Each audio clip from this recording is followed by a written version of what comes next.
Well, good Monday morning, and I'm so glad you tuned back in this week. We're continuing this first probably month.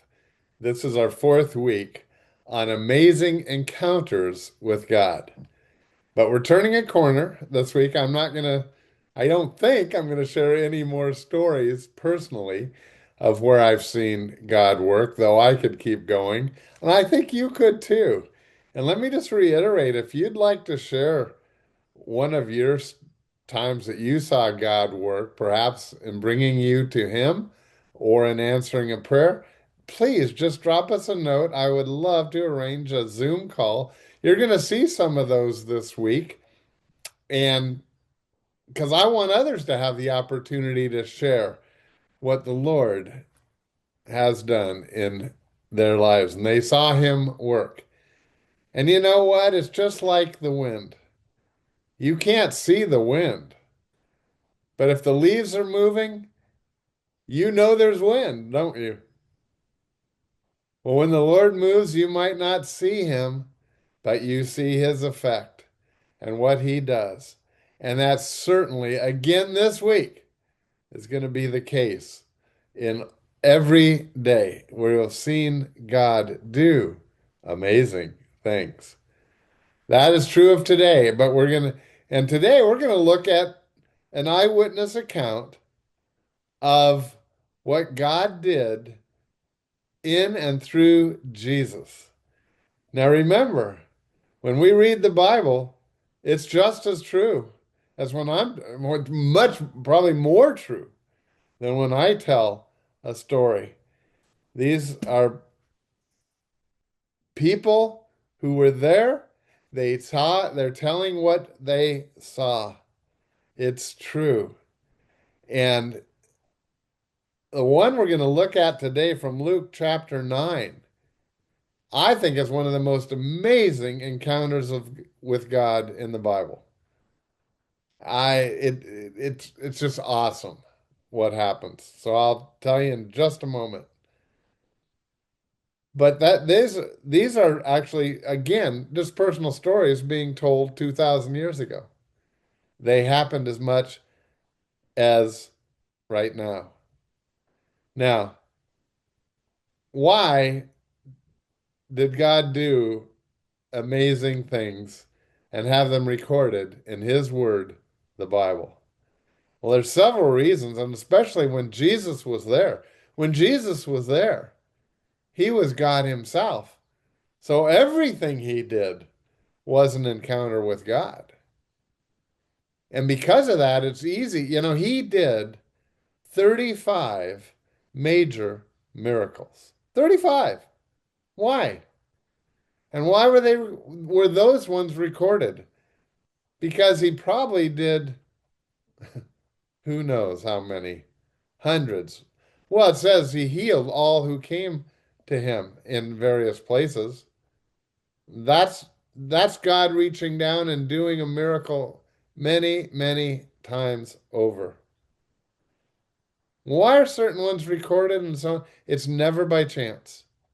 You can be assured of that the things we're going to read, they're not there by chance. They didn't happen by chance. Why are they there?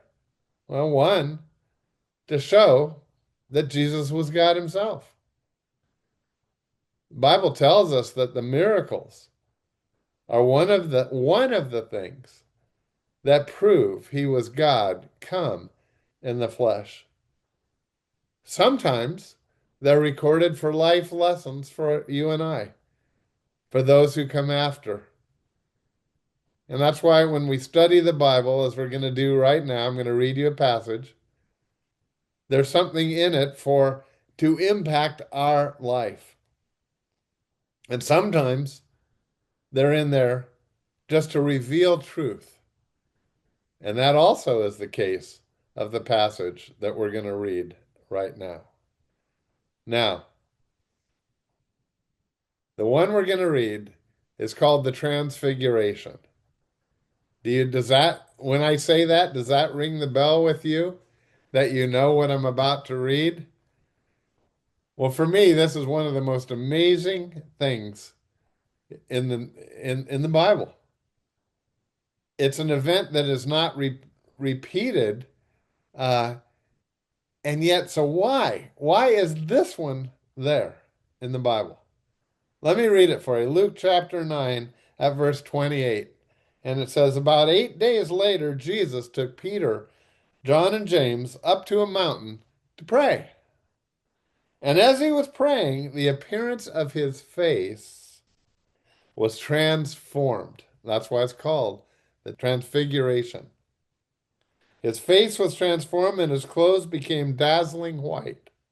Suddenly, two men, Moses and Elijah, appeared, and they began talking with Jesus, and they were glorious to see. And they were speaking about his exodus from this world, which was about to be fulfilled in Jerusalem. Peter and the others had fallen asleep, and when they woke up, they saw Jesus' glory and the two men standing with him. And as Moses and Elijah were starting to leave, Peter, not even knowing what he was saying, blurted out, Master, it's wonderful for us to be here. Let's make three shelters as memorials, one for you, one for Moses, and one for Elijah. But even as he was saying this, a cloud overshadowed them, and terror gripped them, gripped them as the cloud covered them. And then a voice from the cloud said, this is my son, my chosen one. Listen to him. And when the voice finished, Jesus was standing there alone. They didn't tell anyone at that time what they had seen. But obviously, Peter, James, and John told others later. And that's how it got recorded in the Bible. What did this event prove? This will talk about an encounter with God. Peter, James, and John, they got to hear God speak from the cloud that engulfed those three people, Jesus, Moses, and Elijah. Isn't that amazing? I just think this is absolutely awesome, proving a couple of things. One, and the most important thing is they got to see Jesus as God, radiating God's glory in his face. He was God himself, come in the flesh. This is the most amazing thing in all of history, that God would come, take on the form of a man, Jesus, come to earth. And he's just in this, when this takes place, they're almost to Jerusalem for that final Passion Week. It's getting close to the time that Jesus is going to go up into heaven. There's another thing that this event proves, kind of a side truth. Moses and Elijah, who lived centuries earlier, are alive. They're alive. There is life after death.